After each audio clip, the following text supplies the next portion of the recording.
नाज़रीन वाक़िया आगे कंदासीं त ॼाणीवाड़ी सुप्रीम कोर्ट चई कंहिं बि हुकुम जी भनकड़ी नाहे कई। जिमर्स लॻल हुअण सबबि फ़ोन ते तेज़ ॻाल्हायो। इदारनि जूं रिपोर्ट्स घणे भाङे मफ़रूज़नि ते ॿधियल आहिनि। इहे रिपोर्ट्स तोहिनी अदालत जी कार्रवाई बरक़रार रखण जो बुनियाद फराहम नथियूं कनि। PTI सरबराह इमरान ख़ान तोहिनी अदालत केस में सुप्रीम कोर्ट आॾो पंहिंजो जवाब जमा कराए छॾियो आहे। इमरान ख़ान जो चवणु आहे त इदारनि जी रिपोर्ट्स मां इहो साबित नथो थिए त मूं अदालती हुकुमनि जी भनगड़ी कई आहे। तोहिनी अदालत जी कार्रवाई ख़तमु कई वञे। अहम ख़बर खे ॾियूं पिया। ॼाणीवाणी सुप्रीम कोर्ट जे कंहिं बि हुकुम जी भञगड़ी नाहे कई। जेमर्स लॻल हुअण सबबि फ़ोन ते तेज़ ॻाल्हायो। इदारनि जूं रिपोर्ट्स घणे भाङे मफ़रूज़नि ते ॿधियल आहिनि। इहे रिपोर्ट्स तोहिनी अदालत जी कार्रवाई बरक़रार रखण जो बुनियाद फराहम नथियूं कनि। PTI सरबराह इमरान ख़ान तोहिनी अदालत केस में सुप्रीम कोर्ट आॾो पंहिंजो जवाब जमा कराए छॾियो।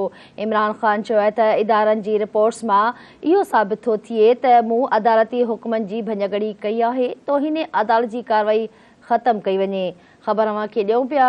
ॼाणीवाणी सुप्रीम कोर्ट जे कंहिं बि हुकुम जी भञगड़ी नाहे कई। PTI चेयरमैन इमरान ख़ान जो इहो मौक़िफ़ साम्हूं आयो आहे। संदसि चवण जेमर्स लॻण हुअण सबबि फ़ोन ते तेज़ ॻाल्हायो। इदारनि जूं रिपोर्ट्स घणे भाङे मफ़रूज़नि ते ॿधियल आहिनि।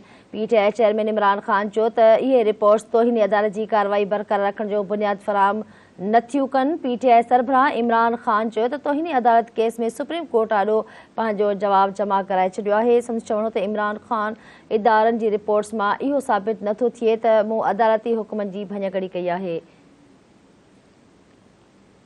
इमरान ख़ान जो चवणु आहे त ॼाणीवाणी सुप्रीम कोर्ट चई कंहिं बि हुकुम जी भनकड़ी नाहे कई। जेमर्स लॻल हुअण सबबि फ़ोन ते तेज़ ॻाल्हायो। इदारनि जूं रिपोर्ट्स घणे भाङे मफ़रूज़नि ते ॿधियल आहिनि। इहे रिपोर्ट्स तोहिनी अदालत जी कार्रवाई बरक़रार रखण जो बुनियाद फराहम नथियूं कनि। PTI सरबराह इमरान ख़ान तोहिनी अदालत केस में सुप्रीम कोर्ट आॾो पंहिंजो जवाब जमा कराए छॾियो आहे। इमरान ख़ान जो चवणु आहे त इदारनि जी रिपोर्ट्स मां इहो साबित नथो थिए त मूं अदालती हुकुमनि जी भनकड़ी कई आहे।